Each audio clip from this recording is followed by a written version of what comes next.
បាទសួស្តីបាទតកម្មប្រិយមិត្តយើងបាទតម្រុយបាទផ្សេងបាទការប្រកួតបាទ Play Off បាទ Europa League វគ្គ16ក្រុមបាទមាន3គូទៀតបាទជូនបងប្អូនលេងណា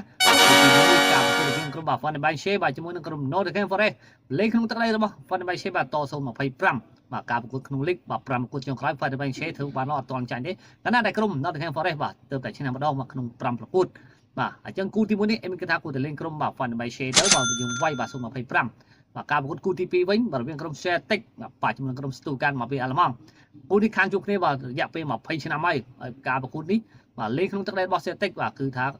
បាទ Stuttgart តរហូតដល់បាទកន្លះគ្រាប់តែជំរឿរបស់មានគិតថាបាទគួរតែលេង over ពីខ្លះព្រោះការប្រកួតបាទកន្លងមករបស់ក្រុមទាំងពីរនេះសិតតែមានគ្រាប់បាល់បាទលើ4គ្រាប់តែម្ដងអញ្ចឹងយើងលេង over ពីខ្លះបាទសម្រាប់គូទី2ចំណែកគូចុងក្រោយការប្រកួតរវាងក្រុម Lille មកពីបារាំងបាទជាមួយនឹងក្រុមបាទ Svenda បាទអញ្ចឹងបាទគូនេះអេមីក៏រីកកំណត់បងលេងខាងក្រុមមកចាស់ផ្ទះទៅបាទលីឡអាចនឹងសងសឹកគណៈប្រែការប្រកួតប៉ះគ្នាជើងមួយលេងក្នុងទឹកដីរបស់ក្រុមបាទក្រែបណ្ដាបាទស្វណ្ណាបាទគឺក្រែបណ្ដាបាទឈ្នះ 1-0 យប់នេះលេងក្នុងទឹកដីរបស់បាទលីឡវិញបាទយើងវាយខ្លះសម្រាប់គូចុងក្រោយនេះអេមីមាន3គូបាទជូនបងប្អូននៅការលេងបងប្អូនអាចសម្រេចចិត្តមុននឹងវិនិយោគដល់ទៅខ្លួនឯងចំណែកបងប្អូនដែលចង់បានគូបាល់ជំរឿល្អគូពិសេសបាល់បោះបាល់អីណាចូលទៅកាន់ក្រុមរបស់អេមីនតាមរយៈ Telegram បាទ link ក្រោម profile ចំពោះបងប្អូនសម្លងទាំងអស់គ្នាកុំភ្លេចចុច follow admin តាមតម្រុយបានបន្ថែមទៀត